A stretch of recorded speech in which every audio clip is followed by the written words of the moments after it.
Hi, this is Drew with a review of the Sabrina 4s. It's got the usual angular swish on the medial side, so I think the identity being kept in the continuity is great. For size 9.5, it weighs about 405 grams, and it feels much heavier than what the Digit Shield. For a simple low-cut shoe like this, Sabrina's in the past, I think compared to the previous Sabrinas, this is the heaviest one ever. So it feels like a LeBron in terms of the weight and the heftiness of it. I would call this the Sabron or the Labrina. It's weird. It's so heavy.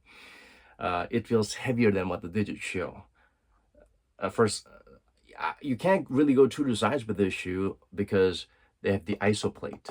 It goes all the way down there. It's great, but they should not be all the way up here in the pinky. You're gonna be jamming your toes and hurting your pinky toenails. If you had that experience with the previous Luca models, like the Luca 4s and 3s and 2s and 1s, when the plate was 1, 3, and 4. 2 did not have that. 5 does not have this. But yeah, if you like this ISO plate pinky toe killer, go for it. If you felt this is a hindrance and an injury creator, avoid the shoe at all costs. Outrigger is great, very prominent. The base is pretty wide, and ankle rollover prevention, it's out of this world for the shoe. That's one thing great I can say about it. So I would say you need to go up half a size. If you have a really narrow fit and you like a tight fit, you can go true to size, or I don't know if going half a size down would be good. It does have some dead space on toe box areas, but the lace loop come down all the way near your toe, so the lace loop helping to fasten things and lock things down in place. It's definitely a plus there for this shoe. The padding is nice all around tongue, and the ankle and the heel area, it's all very nicely padded. That's great.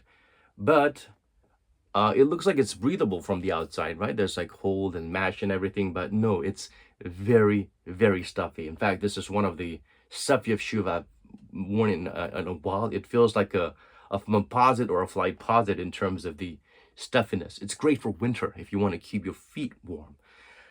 Cushlon 3.0 on the heel, Zoom Air on the forefoot. Unfortunately, the Zoom Air on the forefoot is pretty much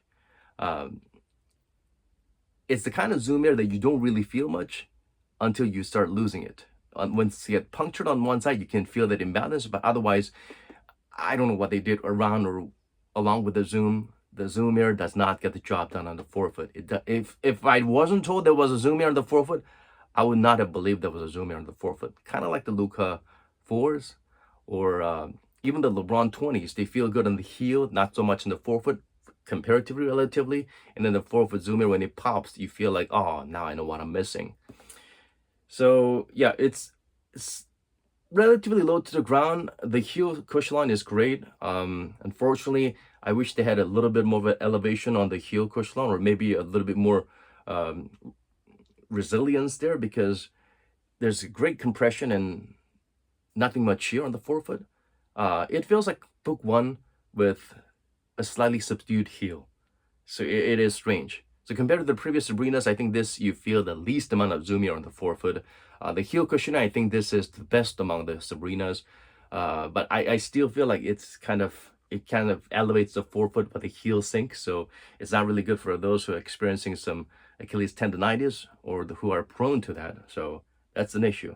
So compared to the shoes with zoom air on the forefoot and foam cushioning in the heel that's been released recently, like the GT, I know it's a SD Charge and the A2s, I would say those are a lot better in terms of the beefiness in the forefoot.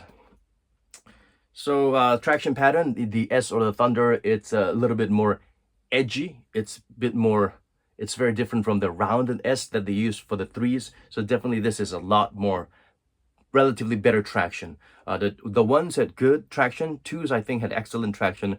3, the roundedness of the S's kind of made it not as great. And the edginess is back, so the traction is much better than the 3s.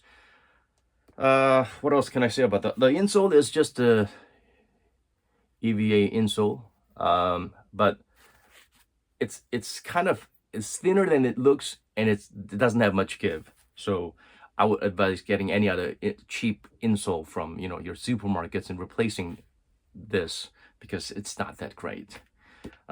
You don't really feel the difference with the insole, whether it's complementing the shoe or not, whether you have it on or off the shoe. So, yeah, great traction, decent heel shock absorption, forefoot, not much, kind of like the Kobe fours, and it's not a super low cut. It's kind of like a tweener between a mid cut and a low cut, kind of like the Kobe fours. Um, yeah, I guess it feels a lot like the Kobe fours or the Book ones, even though they have a zoom here on the forefoot. It just feels like a little bit of a compression on the heel, nothing much on the forefoot.